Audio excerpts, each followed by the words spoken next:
만약에 보리심을 바란 사람은 보살들이 중생을 이익되게 하고자 하거든 마땅히 자신의 마음을 먼저 항복받아야 합니다.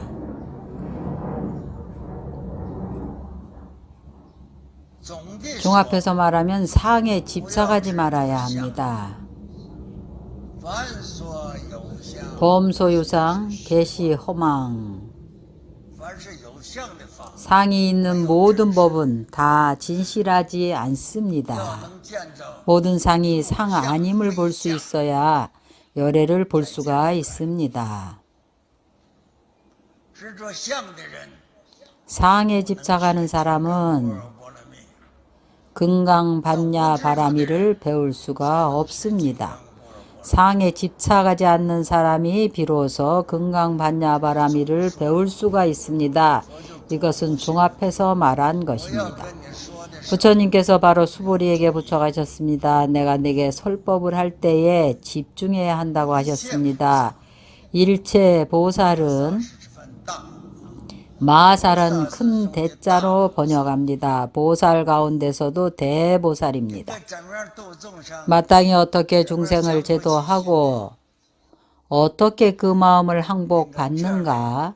마땅히 그와 같이 마음을 항복받아야 합니다. 이하는 바로 마음을 항복받는 방법입니다. 금강경을 설하게 된 인연은 수보리가 질문을 하였습니다. 수보리가 부처님께 청했습니다. 부처님께서는 모든 보살을 잘 혼념하시고 모든 보살을 잘 부처가십니다. 부처님께서 그를 찬탄하셨습니다. 수보리가 참 좋은 말을 했다고 찬탄하시면서 바로 그러하다고 인정하셨습니다. 그러면서 자세히 들으라고 하십니다. 어떻게 듣는 것이 자세히 잘 듣는 것인가 하면 내가 지금 자세히 들으라. 자세히 듣는다는 것은 집중하고 세밀하게 듣고 보는 것을 말합니다. 소리와 문자를 가지고 분별하지 말라는 것입니다. 부처님께서는 신법을 말씀하고 계십니다. 그러니 마음으로 받아들여야 하는 것입니다. 바로 마음으로 마음을 인가하는 이심, 인심법인 것입니다. 이심, 전심입니다. 모든 선남자, 선여인이 무상보리의 마음을 바라기만 하면 이 마음을 바라고 나면 이 마음을 마땅히 어떻게 머물러야 하며 이 마음을 바라고 나서 어떻게 그 마음을 항복받아야 하는가. 부처님께서 수보리에게 말씀하셨습니다. 무상정등 정각의 마음을 바랬으면 마땅히 이와 같이 머물며 이와 같이 항복해야 한다고 하셨습니다.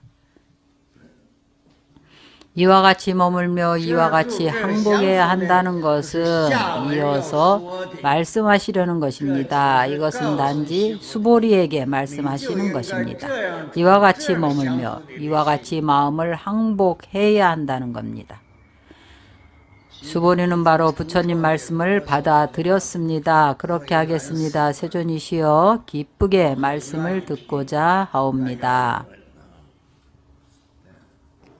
오늘 새로 오신 법우들이 있습니다. 앞에 이 서부는 일체 경전이 모두 이와 같습니다. 이것은 바로 서분으로 시작하는 부분입니다. 금강반야바라밀경을 시작하려고 하는 겁니다. 금강반야바라밀경에서는 우리를 가르치십니다. 어떻게 마음을 머무며 어떻게 그 마음을 항복받을 것인가를 우리는 마땅히 기억하고 파악해야 합니다. 이 경전에서는 우리를 가르치십니다. 어떻게 우리의 마음을 잘 조복할 수 있는지를 가르치십니다. 어떻게 마음으로 하여금 머물 수 있게 할 것인지, 어디에 머물러야 하는지를 가르치고 있습니다. 보리심을 바라고서 바로 깨달음 위에 머물러야 합니다. 모든 경문에서 말하는 것은 어떻게 머물고 어떻게 항복할 것인가입니다.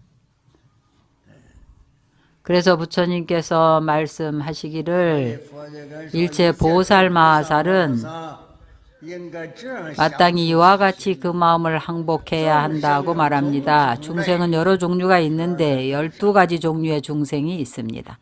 중생 상이 없습니다. 부처님께서는 이 중생들을 가르치고자 하십니다. 그들 모두를 성불케 하고 그들이 무여열반에 들게 하고자 하십니다.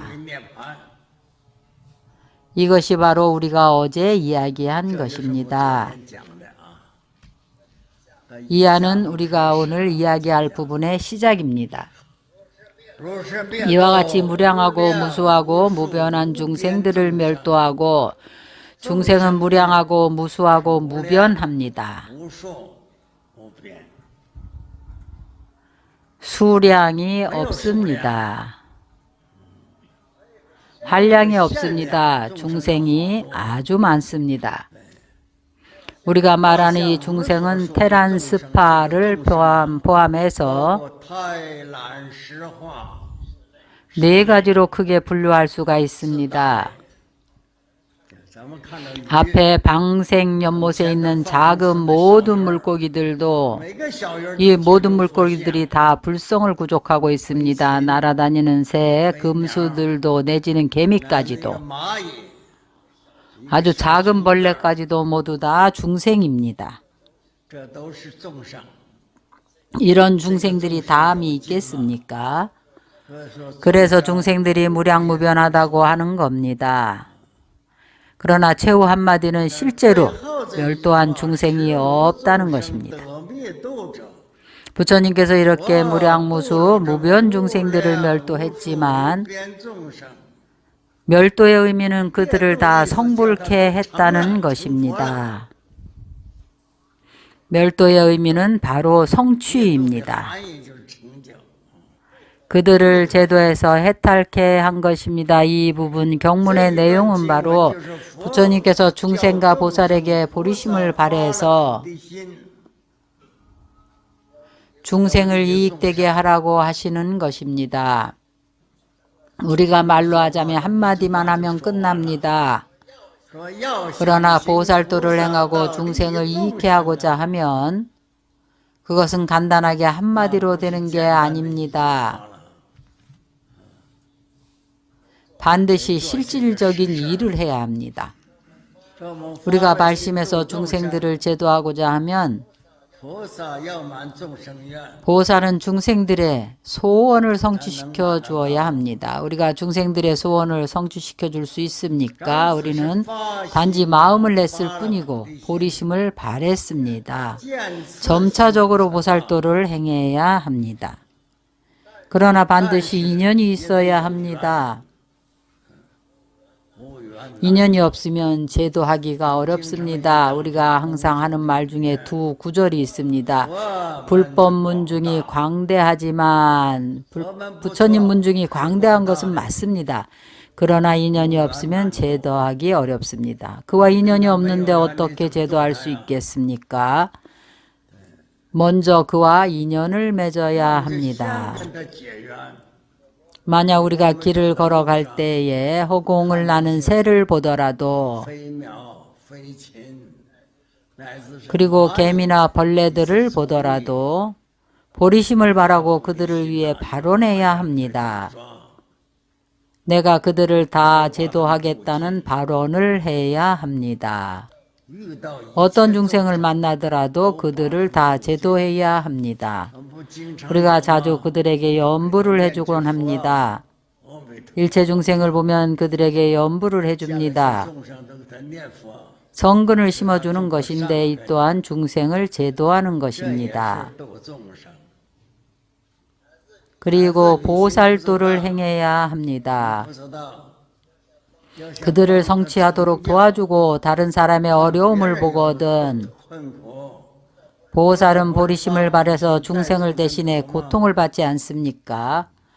중생을 대신해 고통을 자신이 감당해 줘야 합니다. 그래서 중생을 구제해야 합니다. 그래서 일체 중생이 다 성취하도록 해야 합니다. 그러나 중생상으로 그들을 보면 그것은 바로 분별이 있는 것입니다. 중생의 체로 그들을 보아야 합니다. 중생의 체는 나와 둘이 아니고 차별이 없습니다. 일체 중생과도 둘이 아니고 차별이 없습니다. 중생을 제도하지만 중생상을 보지 않습니다. 실제로 멸도한 한 중생도 없는 것입니다. 이것은 이치적인 면에서 말하는 것입니다.